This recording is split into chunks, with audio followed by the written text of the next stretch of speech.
Si les Français ne le percevaient absolument pas et étaient totalement en colère, sans doute n'aurais-je pas été réélu il y a moins d'un an, ni une majorité relative il y a encore moins longtemps. Bon.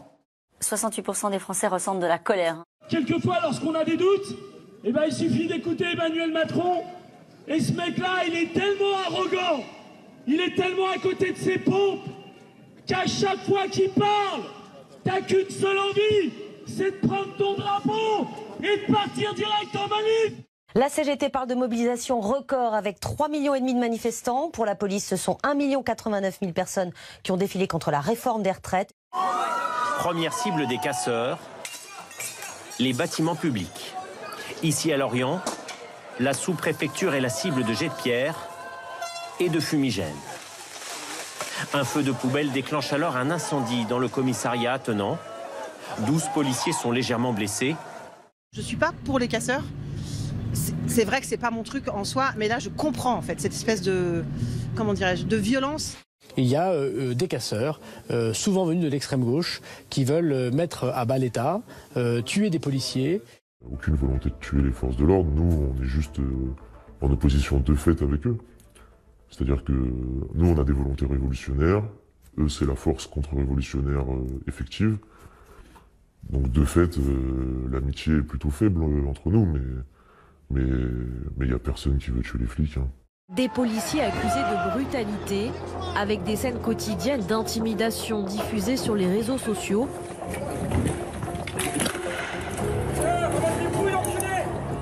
Le président de la Ligue des droits de l'homme alerte d'ailleurs sur une situation alarmante pour la démocratie, dit-il.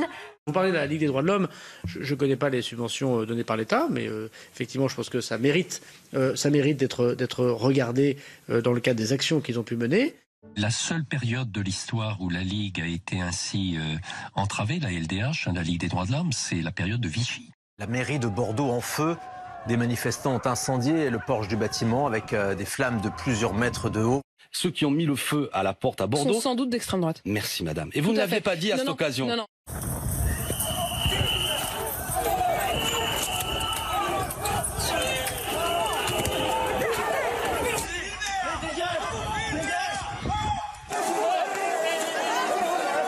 La manifestation, c'est un droit fondamental. Les gens devraient pouvoir aller manifester à Paris sans la peur au ventre. Et à l'heure actuelle, ce n'est plus le cas en raison de la violence policière.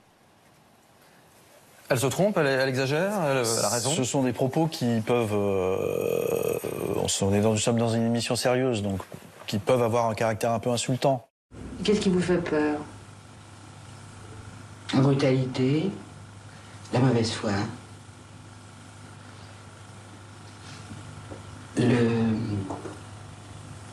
Le fascisme, sous toutes ses formes, le totalitarisme, sous toutes ses formes, police.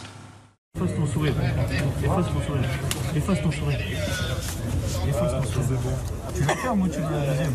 Ouais, prends exemple sur tes potes. Tu la fermes ou t'en veux une? Je ferme pas. Moi je ferme pas, tu commences à bégayer, t'en veux peut-être une, non? Pour te remettre la mâchoire droite.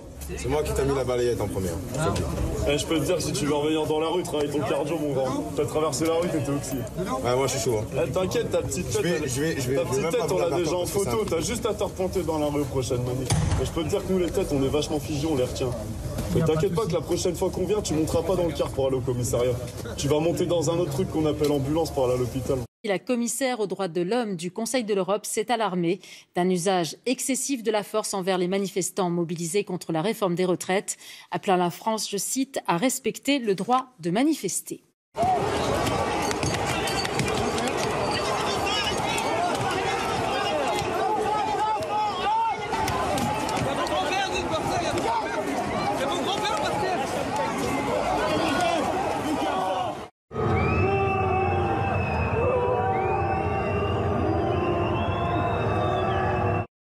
La Bravem est avec nous, c'est la brigade de répression des actions violentes motorisées.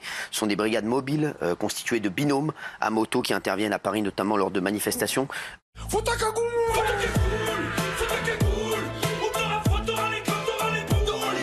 Il y a non-respect du devoir de réserve, ça c'est un problème en soi. Et comme autorité d'emploi, je suis obligé de vous le dire, y compris ce soir, quand vous allez les identifier, ils vont être sanctionnés? D'abord, c'est mon devoir de le dire, le devoir de réserve c'est important.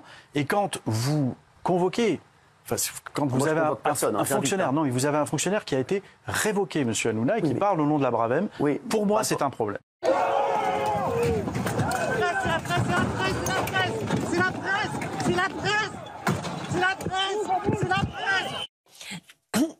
Pardon, je m'étouffe. C'est le moment pour dire, écoutez, on fait une pause et on se dit, il faut, on attend 6 mois, s'il faut, il faut nommer des gens pour nous aider à nous parler, si on n'arrivait pas à nous parler, ce qui serait un problème, mais pourquoi pas?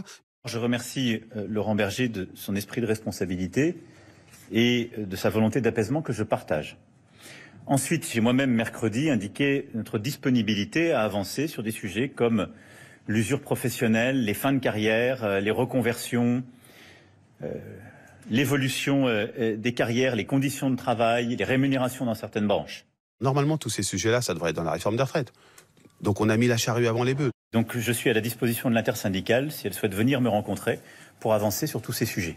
Sans oublier de préciser que cela ne concerne pas la réforme des retraites, sur laquelle il reste inflexible. Il y a le style Macron, qui est un style qui est bon, il réussit, il est jeune, il est diplômé, il est riche, il n'a pas de... Bon, voilà. Donc ça c'est quelque chose qui naturellement peut énerver. Emmanuel Macron dans PIF.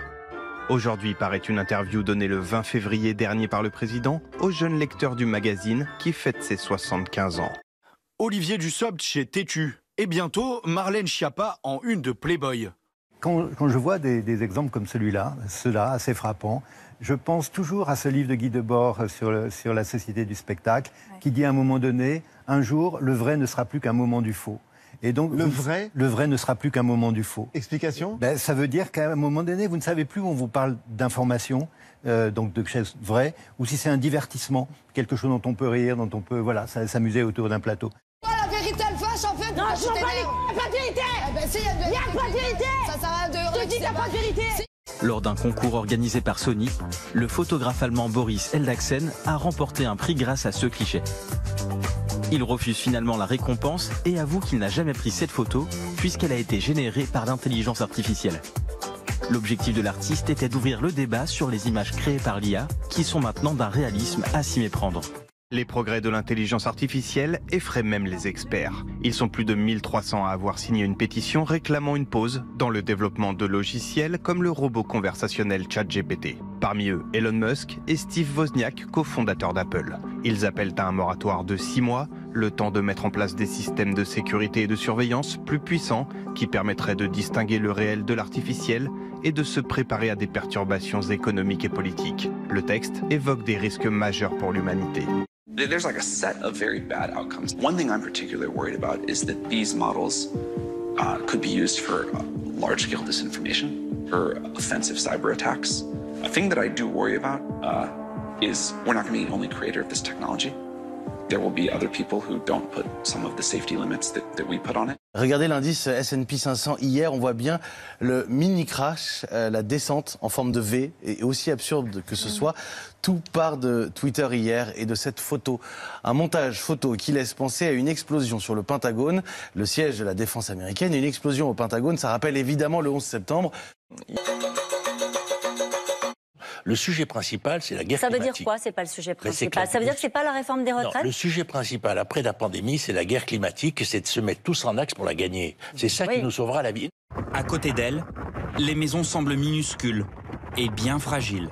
La tornade ressemble à un monstre tentaculaire qui détruit absolument tout sur son passage.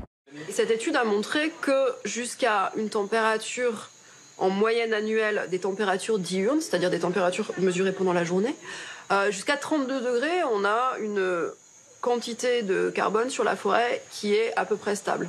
Par contre, si on passe ce seuil des 32 degrés, on risque d'avoir un point de bascule à partir duquel les forêts vont se mettre à avoir des flux sortants qui sont plus importants que les flux entrants. Et donc, du coup, ces forêts vont se mettre à émettre du carbone, à déstocker leur carbone. Vous dites là, c'est très inquiétant. Mais c'est inquiétant, oui. La grosse inquiétude, en fait, c'est ces points de bascule qui font qu'on a des effets d'emballement une fois qu'on passe ces points de bascule.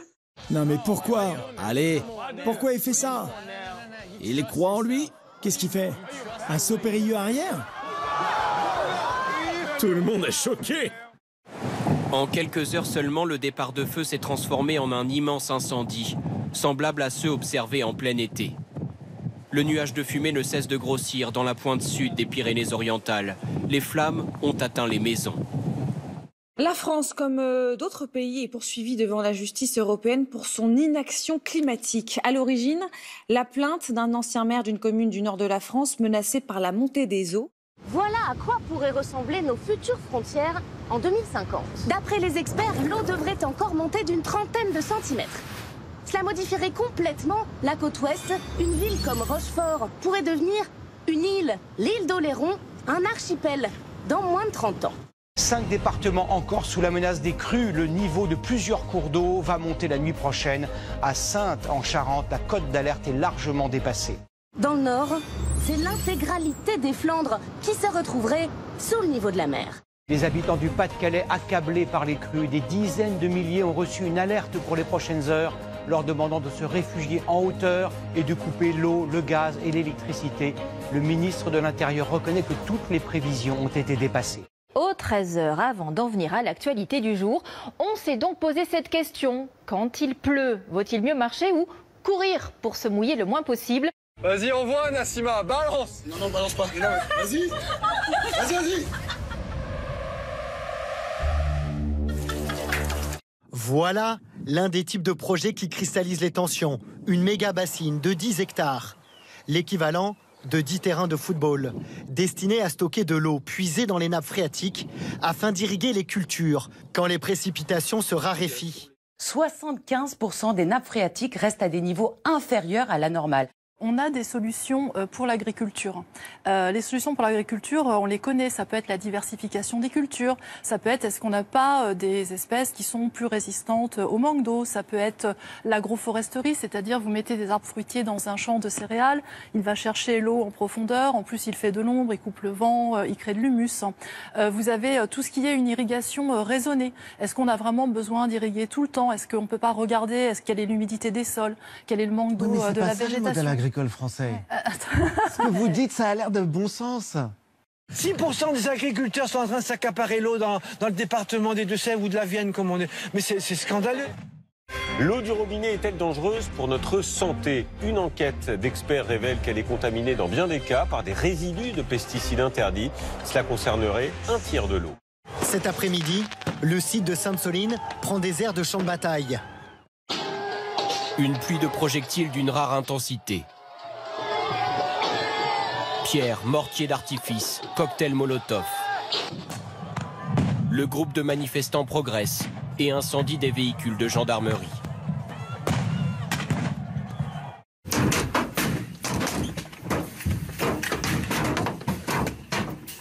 Nous, même si on n'est pas dans ces violences, on ne s'y associe pas de manière directe, mais après, on est en parallèle et chacun ses moyens d'action, en fait. Pour faire résonner un message comme un gouvernement de sourds, il faut faire beaucoup de bruit. Voilà, et ça, c'est du bruit un peu surdimensionné, mais voilà, c'est du bruit, point barre. Pourquoi ? Vous voyez, c'est la théorie du flanc radical d'Andreas Malm que je rappelle souvent. C'est parce qu'il y a ce flanc radical-là qui devient plus menaçant pour l'ordre établi. Et alors, l'ordre établi accepte de débattre avec le flanc modéré. Un gendarme fait usage d'un lanceur de balles de défense, en mouvement, sur un quad.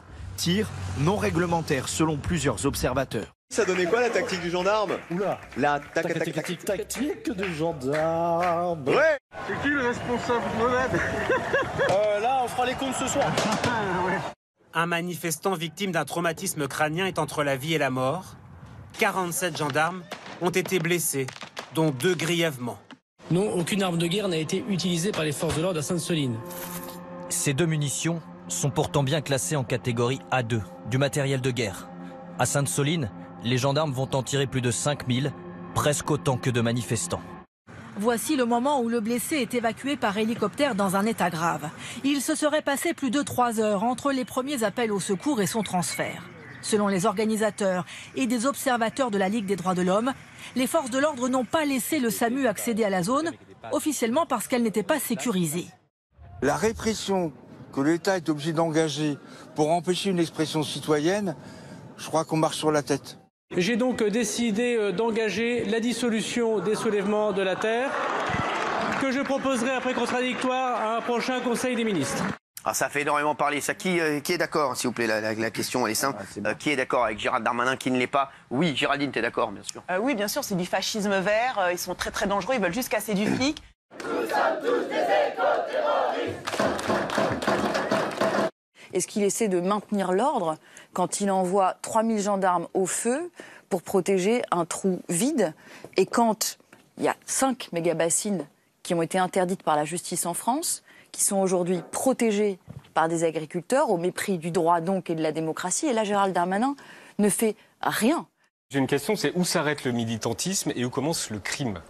Les infrastructures du ravage sont des infrastructures criminelles aujourd'hui. L'État a été condamné pour son inaction climatique. Et à ce stade-là, on peut dire que c'est même plus de l'inaction, c'est une participation active au ravage écocidaire. Cette nouvelle étude qui prévoit une fonte des glaces estivales de l'océan Arctique à l'horizon 2030, c'est bien plus tôt que ce qu'envisageait le GIEC. Est-ce que vous avez des limites? C'est ce que je veux dire.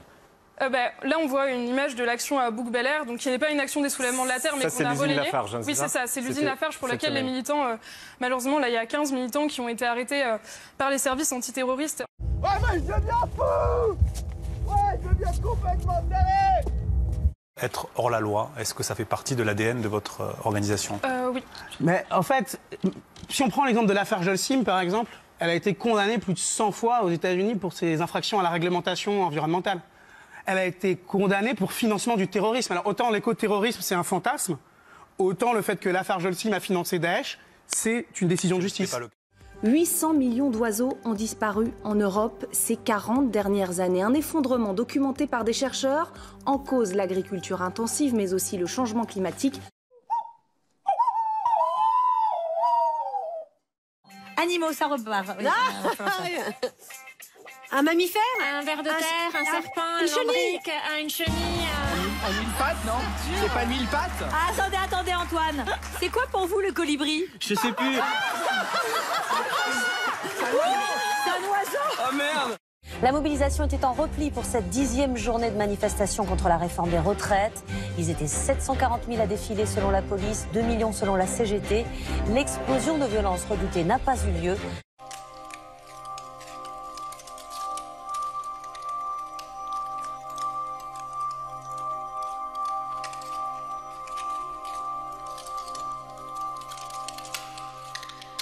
C'est la fin de ma vie terrestre, là. On est encore, je sais pas, j'ai peut-être pour 1 heure, je sais pas combien. Bon. Eh bien, elle est belle. Vous vous rendez compte de la chance que j'ai? Je meurs en pleine conscience. Ce qui me révolte surtout, c'est la rupture d'égalité. C'est le fait qu'il y a 22 départements en France où il n'y a pas de soins palliatifs. Donc il y a 22 départements en France où on dit aux gens qui sont en fin de vie, débrouillez-vous avec vos souffrances, avec votre mort. À bientôt là-haut. Enfin, le plus tard possible pour vous, hein.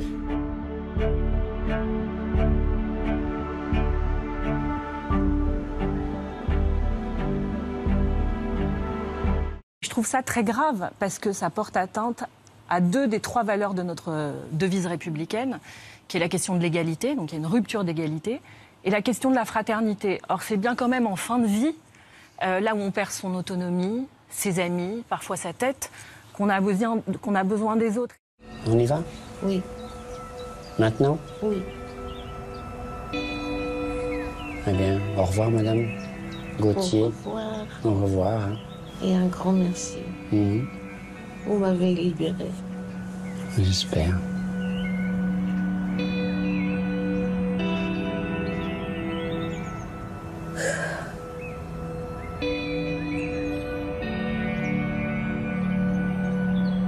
Alors toi qui regardes ce programme, tu te dis mais dis donc, ils ont l'air d'être vraiment heureux ces gens-là.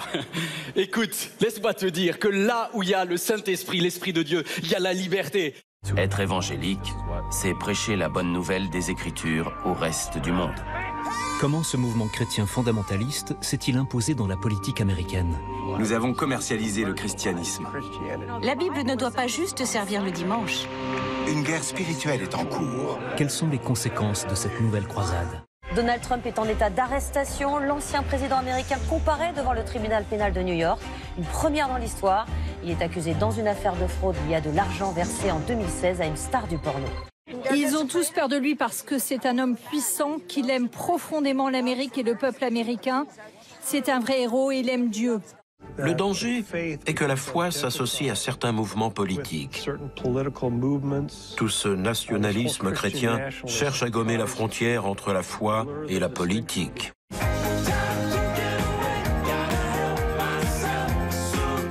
Évangélique, Christine Kelly est invitée à témoigner de sa foi personnelle. Raconte-nous en quelques mots, qu'est-ce qui t'a amené ici? Je suis venue pour témoigner de la puissance de Dieu. Le chanteur Bilal Hassani peut-il se produire dans une église désacralisée ou est-ce une profanation, comme l'affirment plusieurs associations catholiques à Metz, où il doit se produire demain soir? Là-dessus, sur la dernière phrase que vous venez de dire, la religion, pour 2 milliards de personnes, c'est fondamental.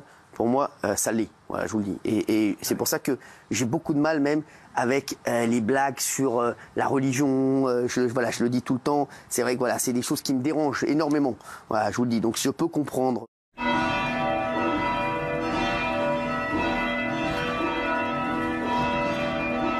Laissez-moi danser, laissez-moi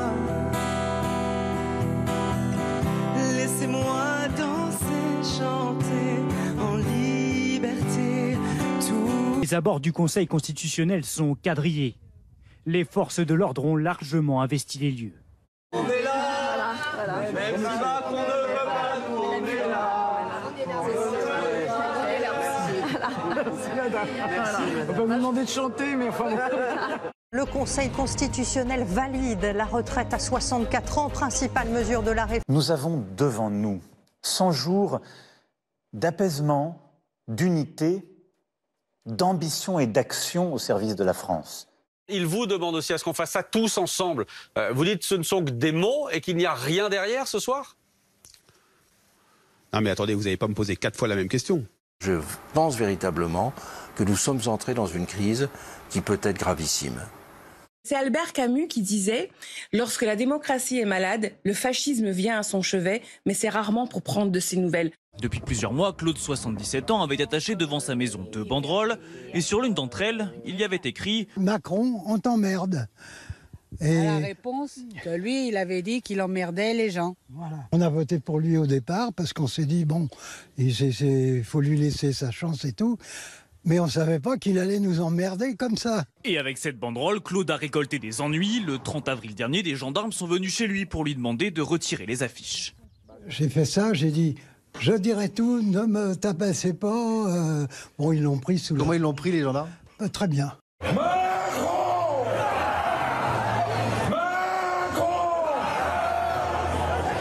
Pour avoir attaché cette affiche, Claude risquait 1 an d'emprisonnement et 15 000 € d'amende. Finalement, il devra suivre un stage de citoyenneté. Une bonne rigolade. Des casseroles pour comité d'accueil. Le scénario s'est répété pour tous les ministres en déplacement aujourd'hui. Par exemple, Bruno Le Maire à Amiens. Pendant les 100 jours, voilà, on va toujours être là pour justement empêcher les événements de survenir, etc. L'incivisme qui consiste à couvrir des voies ou empêcher les gens de faire leur travail est inacceptable.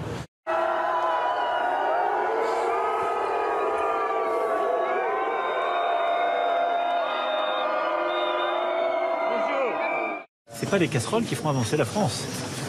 On peut relancer massivement l'industrie de casseroles aussi, qui ne produit pas assez.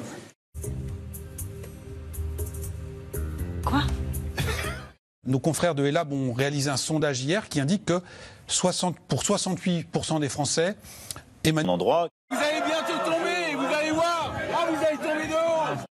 Despacio, suelta, despacio. No va a dar, no va a dar. No, no, no. No, no.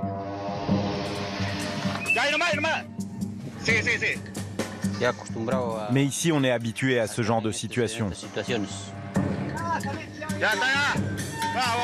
Cette crise. Comment est-ce que vous sortez de la crise? Quelle crise? François Pinault, Laurent Dassault, Stéphane Bancel, Patrick Drahi ou Xavier Niel. Voici quelques-uns des 43 milliardaires français selon le magazine Forbes. Et pour ces entrepreneurs, les affaires vont bien. Leurs fortunes ont augmenté de 20% en moyenne cette année. Nos compatriotes, légitimement, en ont ras-le-bol de la fraude. Ils en ont ras-le-bol de voir des personnes qui peuvent toucher des aides qu'ils payent eux-mêmes. C'est le contribuable qui le paye, c'est l'entrepreneur, c'est le salarié qui paye ces aides. C'est pas mon argent, c'est l'argent du contribuable. Il n'a aucune envie de voir que des personnes peuvent en bénéficier, le renvoyer au Maghreb ou ailleurs, alors qu'ils n'y ont pas droit. À partir du moment où il est légitime à percevoir ces allocations, il en fait ce qu'il veut. Ce qui n'est pas ça peut quand même interpeller les Français, parce qu'a priori, cet argent, il est censé rester en France. Combien y a-t-il de voyelles dans la phrase BFM TV? Les chiffres de la fraude sociale, c'est à peu près 350 millions par an sur les prestations, le RSA, les aides au logement par exemple.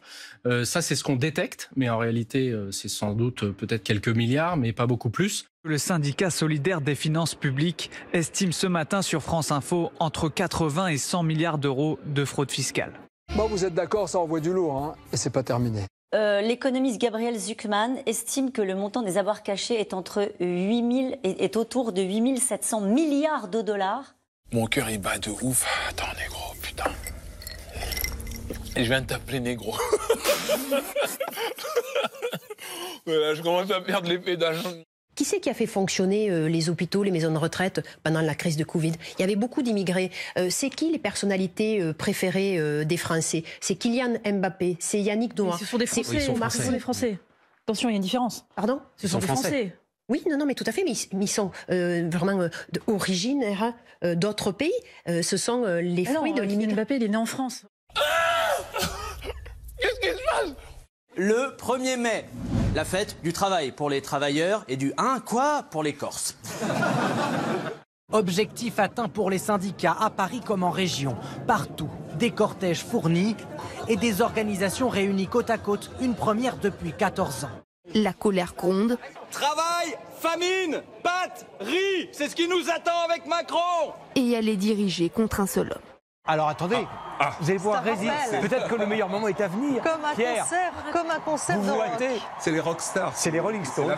C'est les Rolling Stones qui font le rappel. Classique, ça. En marge de la manifestation, des militants écologistes s'en prennent à la fondation Louis Vuitton, au prestigieux Palace du Ritz et au ministère de la Justice. Une action coup de poing par solidarité avec les travailleurs. C'est une première. L'homme et la femme les plus riches au monde sont tous les deux français. C'est le classement Forbes pour 2023 qui le dit. Il s'agit de Bernard Arnault, président fondateur de LVMH, numéro 1 mondial du luxe, et de Françoise Bettencourt-Meyers, héritière de L'Oréal. On continue de crever les yeux, on continue d'envoyer des gens à l'hôpital parce qu'ils manifestent. Et aujourd'hui, vous allez me parler d'un peu de peinture sur une vitrine. Mais c'est pas un peu de peinture sur une vitrine, excusez-moi, c'est un musée. Vous n'avez aucune valeur en fait, Jérôme Rodriguez. Il n'y a aucune valeur. On peut attaquer des musées, on attaque n'importe quoi. Tout ça au nom des travailleurs, en votre nom, mais c'est honteux. Des projections de peinture mauve sur une œuvre qui fait polémique. Hier, un homme de 80 ans a vandalisé le tableau. Il représenterait selon lui le viol d'un enfant. Ce tableau, à caractère pédopornographique, est une incitation et un clin d'œil à tous les pédocriminels et les prédateurs, agresseurs d'enfants. L'œuvre s'intitule Fuck Abstraction. Elle montre un homme puissant, dominant, une personne vulnérable, les mains liées. L'artiste suisse Myriam Kahn dément tout caractère pédopornographique. Elle dénonce le viol comme arme de guerre. Pour la première fois dans le cadre d'une manifestation en milieu urbain, la police a utilisé aujourd'hui des drones pour surveiller et identifier les casseurs. Ça fait 4 mois qu'on vous utilise. Les gens sont sur les nerfs, tous dans le même bateau. On est tous dans la même société.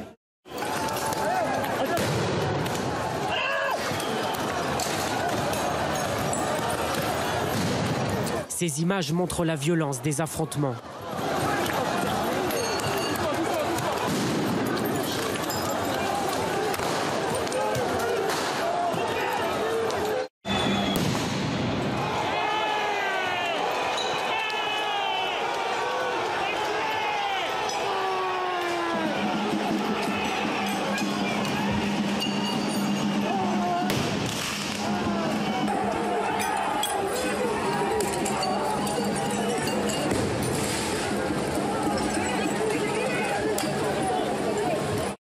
épaisse fumée noire qui s'élève sur 6 étages, résultat d'un incendie déclenché en bas de cet immeuble encore en construction.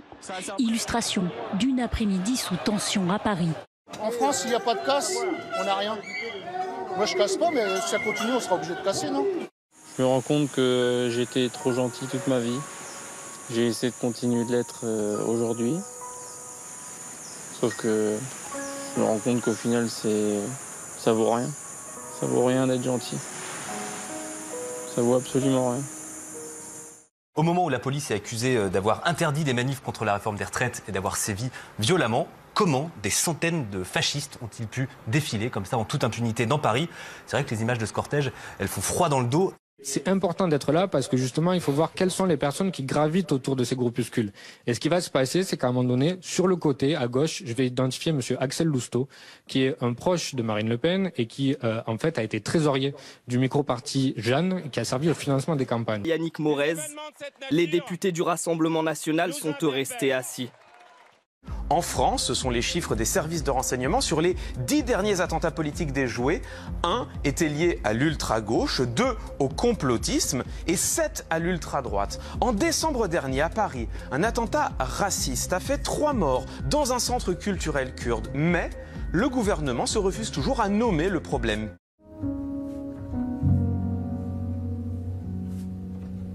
Six personnes, dont 4 très jeunes enfants, entre la vie et la mort, après avoir été poignardés par un ressortissant syrien à Annecy.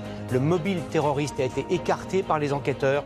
Au milieu des cris de panique, un homme brandit un couteau.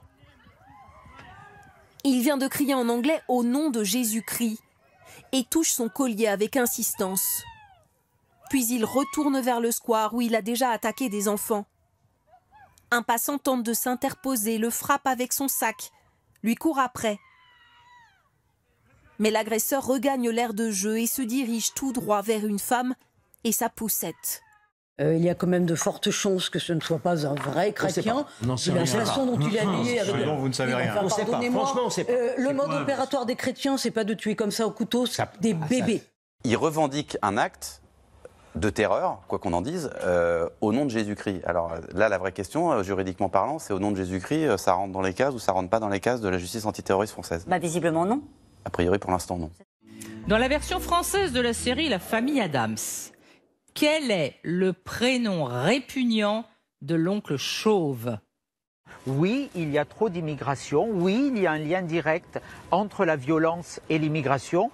En Turquie, il y a actuellement 3,8 millions de réfugiés syriens. En France, on en a accueilli 38 000 depuis 2014. Il y a 100 fois plus d'immigrés syriens en Turquie qu'en France. Il y en a 18 fois plus en Allemagne qu'en France. On n'a pas 100 fois plus d'attentats en Turquie, on n'a pas 18 fois plus d'attentats en Allemagne. Donc l'idée qu'il y aurait une corrélation entre la politique d'asile et la probabilité ou le risque d'avoir des attentats est une idée qui n'a pas de sens.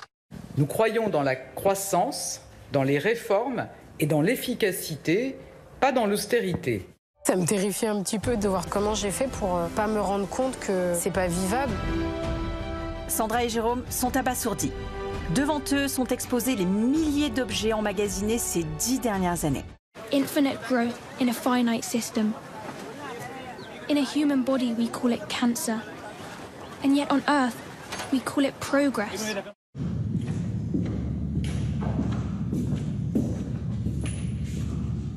Voici la réalité de ces fermes industrielles qui se sont imposées partout dans le monde.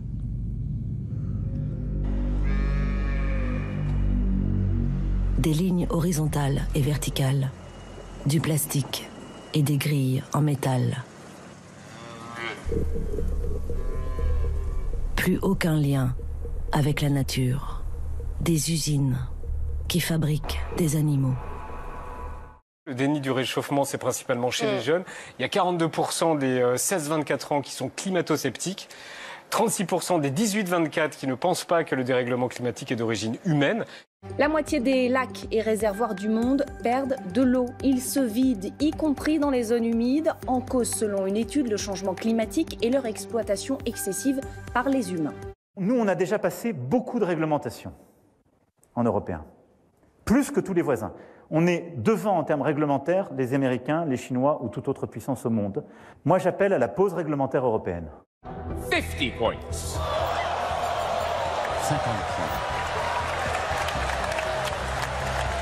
Des soignants acheminés en avion privé pour s'occuper de patients, c'est la solution d'urgence qui a été mise en place à Nevers car il n'y a plus de médecins. Ils sont arrivés de Dijon. 40 000, c'est le nombre de décès prématurés chaque année en France. Des décès qui sont liés à la pollution de l'air selon Santé publique France. Cannes génère un trafic gigantesque de jets privés. Des actions ont lieu dans les aéroports pour les empêcher de décoller. Pareil pour les yachts, énormes pollueurs et qui se multiplient sur la Croisette pour des fêtes privées. Vous êtes héméto-aérosagophile. C'est ça, je collectionne les sacs à vomi des compagnies aériennes. Sympa. Est-ce qu'on a un problème avec les riches? On a un problème avec les riches. 70% des gaz à effet de serre produits dans le monde le sont par les 20% d'êtres humains les plus riches. Attendez, est-ce que vous faites ça aux hommes aussi? C'est une habitude à chaque fois. Qu'est-ce que vous croyez qu'il va se passer là en bas de tellement fascinant? Personne n'est surpris. Et pourtant, il y a ce truc, mais c'est Gérard. Enfin voilà.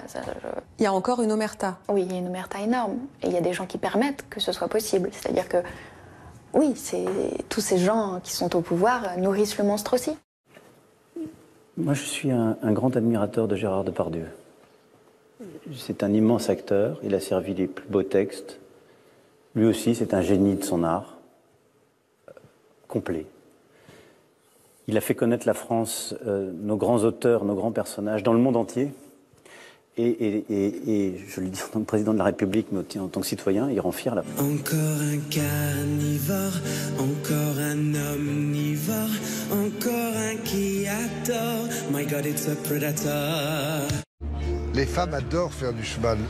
Elles ont le clito qui frotte sur le pommeau de la selle, et là, ça... Ah merde, vous, c'est normal, c'est des grosses salopes. Il va même jusqu'à sexualiser une fillette d'une dizaine d'années. Si jamais elle galope, elle jouit. C'est bien, ma fifi, continue, tu vois, elle se gratte, là. Je mets ça conditionnel. Je crois que Gérard ne se rappelle pas l'avoir dit. Alors, non seulement Gérard ne se souvient pas de l'avoir dit, mais l'équipe de Yann Moix, il n'y avait pas que Yann Moix, il y avait aussi 2 personnes minimum qui l'accompagnaient. Le cadreur, notamment. Et ils se sont remémorés cette séquence et ils sont persuadés, alors pas à 100%, mais dans leurs souvenirs, pour eux, c'est à peu près certain qu'il s'exprimait à propos d'une femme de 36 ans.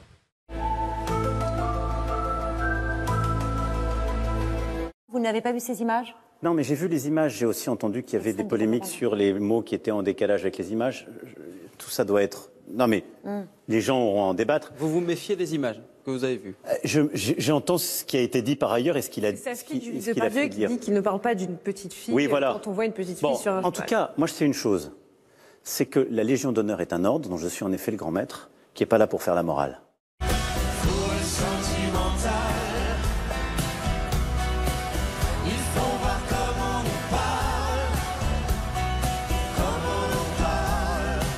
Nous maintenons toutes nos informations, il n'y a aucun doute et aucune ambiguïté sur le fait que c'est bien la fillette à l'image qui est ciblée.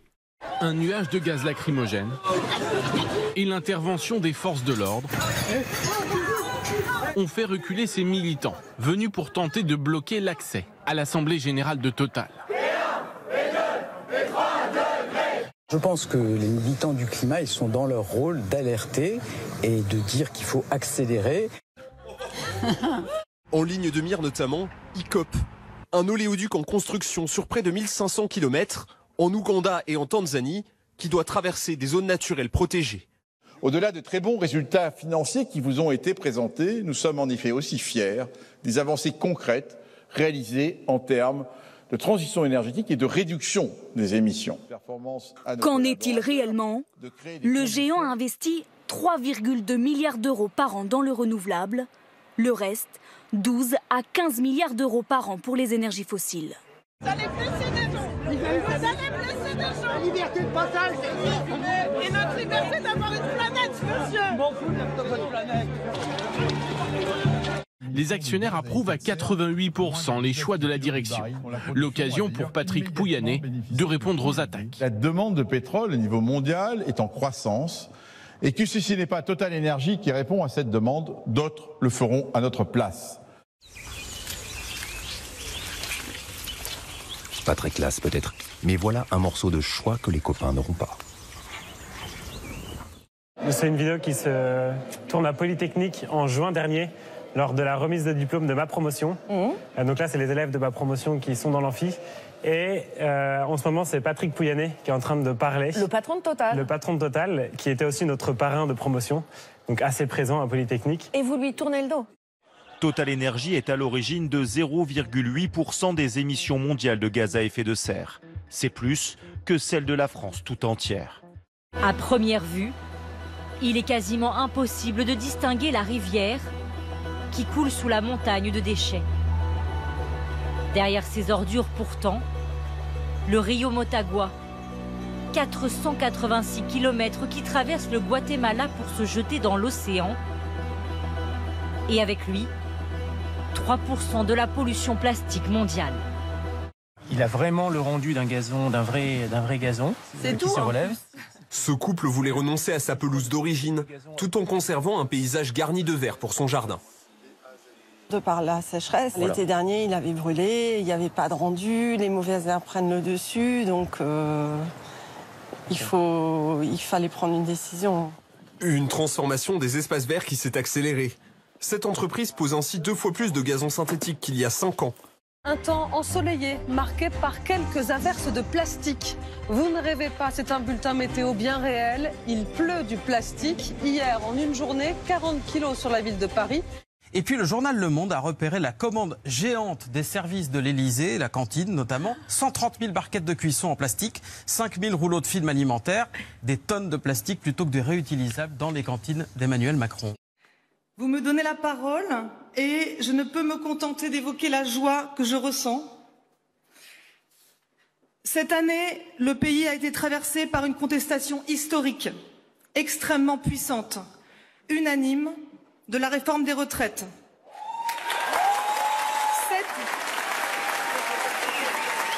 Cette contestation a été niée et réprimée de façon choquante. Et ce schéma de pouvoir dominateur de plus en plus décomplexé éclate dans plusieurs domaines. Là, je pense que dans le discours de Justine Triet, il y a clairement un fond idéologique d'extrême gauche. La marchandisation de la culture que le gouvernement néolibéral défend est en train de casser l'exception culturelle française.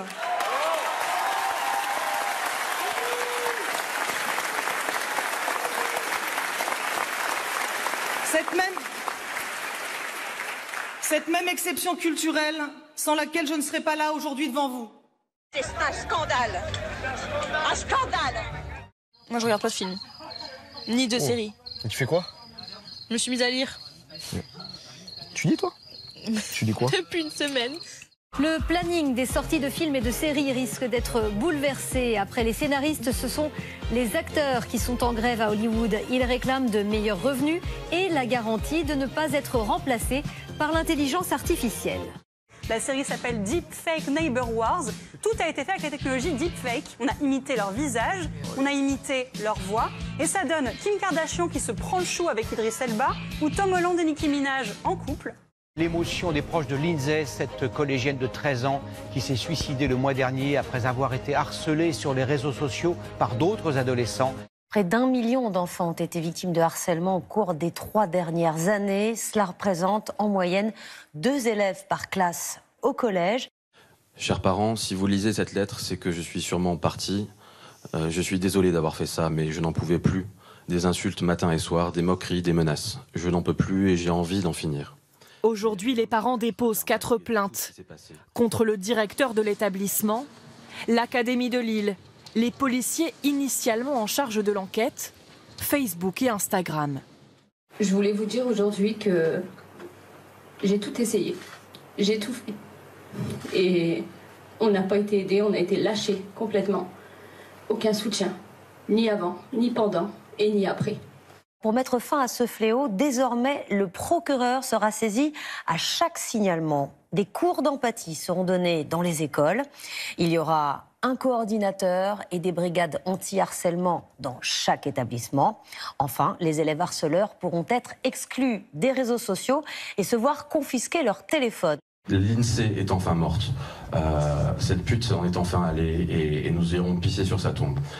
Ce sont des messages sur les réseaux sociaux, sur Instagram en particulier, qui appartient au groupe Facebook, qui continuent d'être relayés. Les harceleurs, ils sont populaires ? Oui, bien sûr. En fait, l'harceleur n'est rien sans son public. Waouh, c'est fort ce que tu dis. C'est fort ce qu'elle dit, non ? C'est important ce qu'elle a dit là. Mais c'est qui le public du coup ? C'est les personnes qui regardent, qui rigolent ou qui font rien. Donc ça veut dire qu'un harceleur, il est jamais isolé en fait. Oui, en gros. Il y a le feu. Il y a le feu. Il y a ta chienne et il y a Daniel. J'adore Daniel. Donc il y a ta chienne et ma chienne. J'adore Daniel. J'adore Daniel. Je connais mieux ma chienne que Daniel, donc je sauve ma chienne. Voilà. Et ça, Daniel, c'est filmé. Hein. Daniel, moi je te sauve. Non mais bah oui, moi aussi. Moi aussi. Non mais alors attends. Je sais plus. Elle me manque.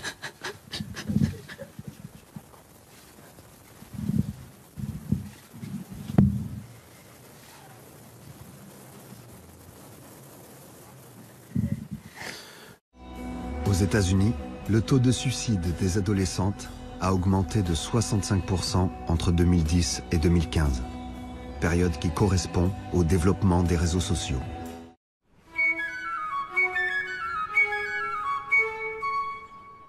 La course contre la montre pour sauver des milliers d'habitants après la destruction d'un immense barrage en Ukraine, c'est la panique. Des évacuations sont en cours et des villages sont déjà submergés.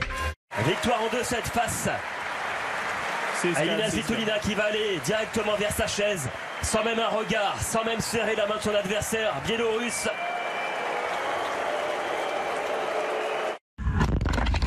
Une frappe vient d'atteindre l'entrée de leur abri. À la radio, le commandement prévient que les Russes, appelés orques par les Ukrainiens, sont en train d'attaquer. La caméra est fixée sur le chef de ce bataillon, nom de code Tiki. C'est l'un des premiers à s'aventurer hors de la tranchée. L'ennemi est à seulement quelques mètres. Probablement des miliciens de Wagner considérés comme de la chair à canon par l'armée russe. À lui seul, Tiki en abattra au moins 3.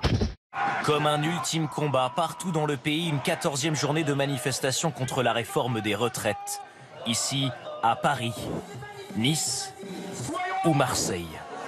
Une mobilisation au plus bas depuis janvier. 900 000 manifestants dans le pays selon la CGT, 281 000 selon le ministère de l'Intérieur. Ah, ça c'est un très bon ballon. Bien donné. Avec Bernardo Silva, le centre du pied droit. La reprise d'Akanji. C'est une victoire pour l'éternité.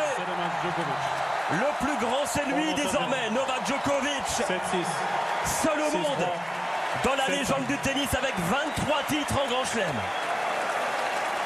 Ce nouveau trophée 2023, le champion, c'est le Stade de Rochelet.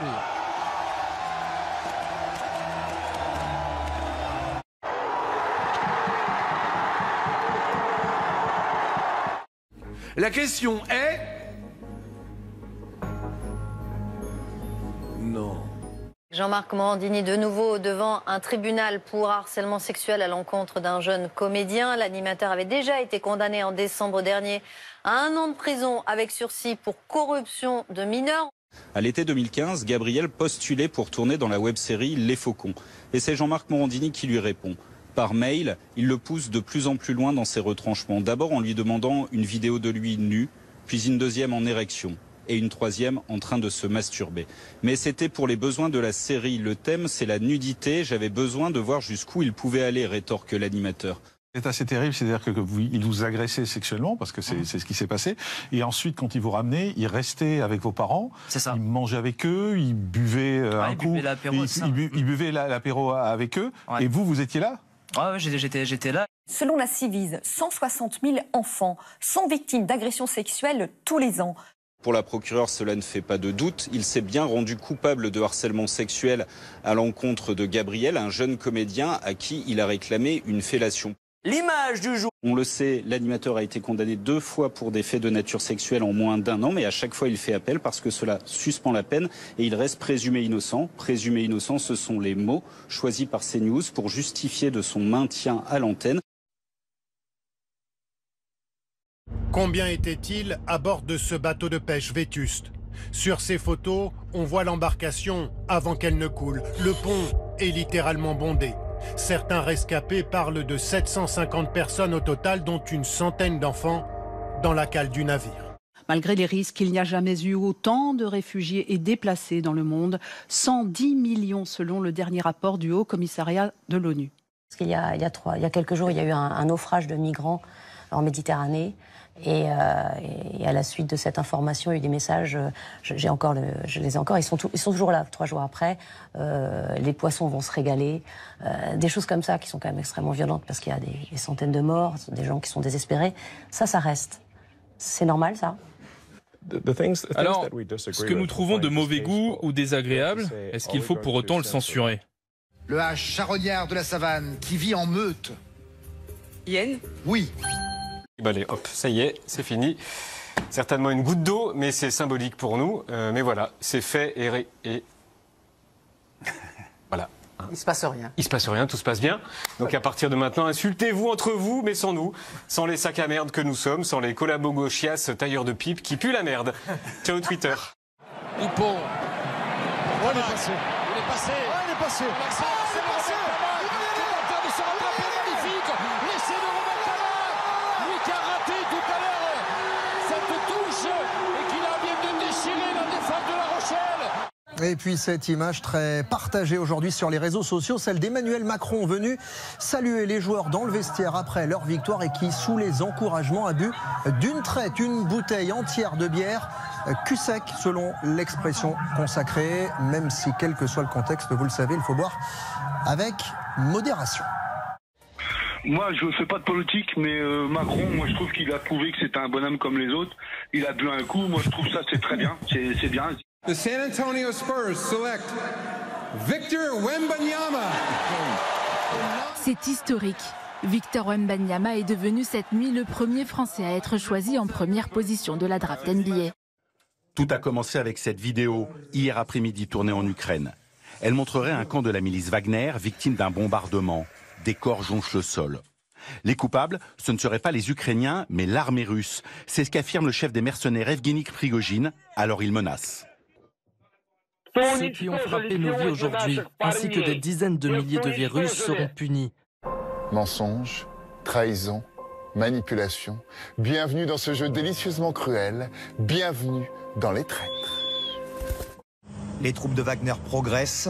Elles sont à Voronej, à 300 km de Moscou, plus déterminées que jamais. Une grande confusion règne. Selon plusieurs témoins, des affrontements auraient éclaté. Wagner aurait abattu un hélicoptère et un avion de l'armée régulière. Le convoi aurait été bombardé depuis les airs, où les frappes se sont multipliées cet après-midi. Tous ceux qui se sont délibérément engagés sur la voie de la trahison, qui ont préparé une rébellion armée, se sont engagés sur la voie du chantage et des méthodes terroristes, subiront un châtiment inévitable. Les camions et véhicules de l'armée russe se déploient dans les rues de Moscou. La capitale russe, placée sous le régime d'opération antiterroriste, se barricade. Comme le montrent ces images de poids lourds au sud de la ville, prêts à empêcher l'entrée des mercenaires d'Evgeny Prigojine.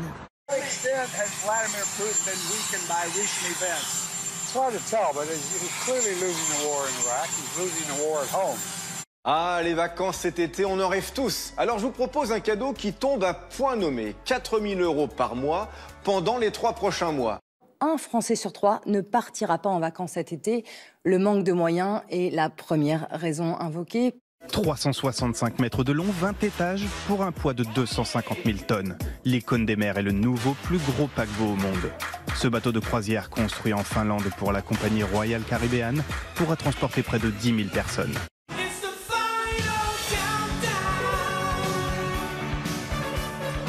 Une tapette à touristes avec une glace comme appât. 3 installations de ce type ont fait leur apparition à Nice. Des œuvres créées par le street artiste Too Late pour dénoncer le tourisme de masse et son impact sur l'environnement. On pourrait croire à un film de science-fiction, mais ce dôme géant est bien réel à Las Vegas. Derrière ce projet titanesque, des moyens démesurés. 1,2 million de LED de la taille d'un palais de hockey ont été nécessaires pour doter cet écran de la plus haute résolution du monde. Un œil grand ouvert qui provoque des kilomètres de bouchons à Las Vegas, de nombreuses personnes étant attirées par sa luminosité. Près de 100 000 mégawattheures de consommation annuelle, soit à lui seul l'équivalent de la ville de Créteil. Les dimensions, elles, sont lunaires. 110 mètres de haut pour 157 de large. Assez pour y rentrer la Statue de la Liberté. À l'intérieur, près de 20 000 personnes pourront assister à une expérience immersive et une série de concerts dès l'automne prochain. On peut dire que certains se donnent du mal pour nous distraire. Mais ça marche, regardez. Il est un peu secoué quand même. Hein. Ouais, faut pas que ça lâche, sinon il va se donner du mal pour de bon. Là, hein. Que s'est-il passé à Nanterre, près de Paris, où un adolescent, a priori de 17 ans, a été tué par un tir de la police? Ça s'est passé ce matin. L'agent aurait fait feu après un refus d'obtempérer, et alors que le véhicule lui aurait, dit-il, foncé dessus. Est-ce que c'est pas mieux de tirer dans les pneus ou dans le moteur pour stopper le véhicule? Ouais, mais nous, c'est pas notre but. C'est pas le but de la police nationale. Notre but, quand on tire, c'est pour neutraliser. Le moteur tourne encore quand le policier menace le conducteur de la voiture. Ce dernier redémarre. Un coup de feu est tiré. La voiture s'encastre quelques mètres plus loin dans un poteau. Je tiens à rappeler que depuis la loi de 2017, il n'y a pas eu une augmentation des usages d'armes administratives. Ces dernières années, les tirs sur des véhicules en mouvement augmentent. Entre 2012 et 2016, 596 tirs. Entre 2017 et 2021, 837 tirs. Une hausse de 40% en 5 ans. Une nuit d'extrême violence. Après Nanterre, de nombreux quartiers partout en France se sont embrasés suite à la mort du jeune Naël. Tramways et écoles incendiées, des commissariats ont été attaqués. La police qui est censée vous aider, vous protéger, celle qui est tuée aujourd'hui? Il n'y a pas de contrôle externe de la police aujourd'hui en France. Et ça alors que l'Angleterre l'a mis en place, alors que la Belgique l'a mis en place, alors que l'Allemagne l'a mis en place. À la source de cette affaire, il y a très certainement, l'IGPN le dira, un refus d'obtempérer de la part de gens qui sont connus des services de police et qui commettent des crimes et des délits. Le fils aîné d'Éric Zemmour est mis en examen et placé sous contrôle judiciaire depuis hier. Il est accusé d'avoir provoqué un grave accident. Il a percuté un scooter et blessé gravement 2 personnes alors qu'il conduisait à vive allure et sous l'emprise de l'alcool. J'ai mal à ma France, situation inacceptable. Toutes mes pensées vont à la famille et aux proches de Naël. Tweet de Kylian Mbappé vu plus de 6 millions de fois. Quand un policier est tué dans lorsqu'il intervient dans un refus d'obtempérer, ceux qui aujourd'hui disent j'ai mal à ma France ne disent pas j'ai mal à ma France. Moi j'ai très mal au ventre de penser qu'un jeune de 17 ans était mort, il n'avait pas d'armes, il n'avait rien. Nous avons un adolescent qui a été tué, c'est inexplicable, inexcusable et d'abord ce sont des mots d'affection, de peine partagée, de soutien à sa famille et à ses proches. Le syndicat de police Alliance répond à Emmanuel Macron. Inexplicable, inexcusable. Il est inconcevable que le président de la République bafoue la séparation des pouvoirs et l'indépendance de la justice en condamnant nos collègues avant même que celle-ci ne se prononce. Les commissariats ont particulièrement été visés. Celui de Bagnolet incendié, comme celui de Damary-Lélis. Des poteaux d'éclairage public sectionnés qui se fracassent au sol, ou encore ce bus, probablement volé, qui dévale une avenue à Athis-Mons. Ces scènes de chaos se sont propagées un peu partout dans plusieurs autres villes de la région parisienne. L'hôtel de ville tout juste rénové devra être refait. Colère et dégoût chez les habitants et les employés municipaux. C'est le symbole aussi, nous, c'est l'état civil, quoi. Je ne sais pas si les gens se rendent compte, c'est pas... Tous ceux qui, depuis des mois, critiquent la police, la justice, police et justice dans la même barque républicaine, sont les complices moraux, et je pèse mes mots. Éric Dupond-Moretti a bien adressé des bras d'honneur au chef des députés républicains mardi à l'Assemblée nationale. Pour rendre hommage à Naël, tué lundi par un tir policier, une foule compacte cet après-midi. En tête du cortège, la mère de l'adolescent lève le poing. Le policier auteur du tir mortel placé en détention provisoire, c'est ce que demande le parquet de Nanterre. Il considère que les conditions légales d'usage de son arme n'étaient pas réunies. Les rapports entre la population et les garçons, les adolescents, garçons dans les quartiers et la police sont extrêmement dégradés. Et donc, tous les garçons, en fait, ont connu des contrôles policiers, des interpellations, des expériences, en fait, humiliante et qui aurait pu se dégrader. Et donc, il y a une identification très très forte. Et donc, le soir, ce sont des garçons, adolescents qui sortent et qui expriment une colère viscérale en se disant, voilà, Naël, ça aurait pu être moi. Il a vu une tête d'un arabe, d'un petit gamin. Il a voulu lui ôter sa vie. Tu m'as dit que tu faisais des cauchemars. Tu peux m'en parler? Mon dernier cauchemar.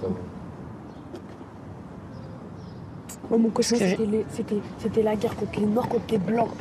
Ah. Et les Blancs, ils ouvraient l'homme-chat, ils nous caillassaient le cul, voilà. Ah d'accord. Eh ben. Ben ouais. Et j'ai pleuré quand je me suis réveillée aujourd'hui en plus. Ah bon? Je me suis réveillée en bleu, blanc, rouge. Eh ben dis donc.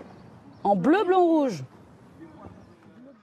Après la manifestation d'une centaine de militants devant la mairie de Lyon dimanche soir avec des slogans comme « La France aux Français », ce sont les villes de Chambéry et d'Angers qui ont été le théâtre hier soir de heurts entre l'ultra-droite et des casseurs. Derrière, il y a une crise, malgré tout, de l'intégration d'une partie des immigrés qui ne se reconnaissent pas dans les mœurs, dans les coutumes, dans les jeunes gens sont pas immigrés. Ils sont français.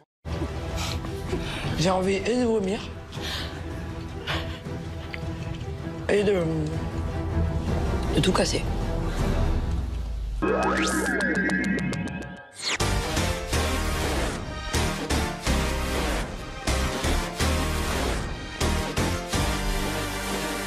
His name is Robert Paulson.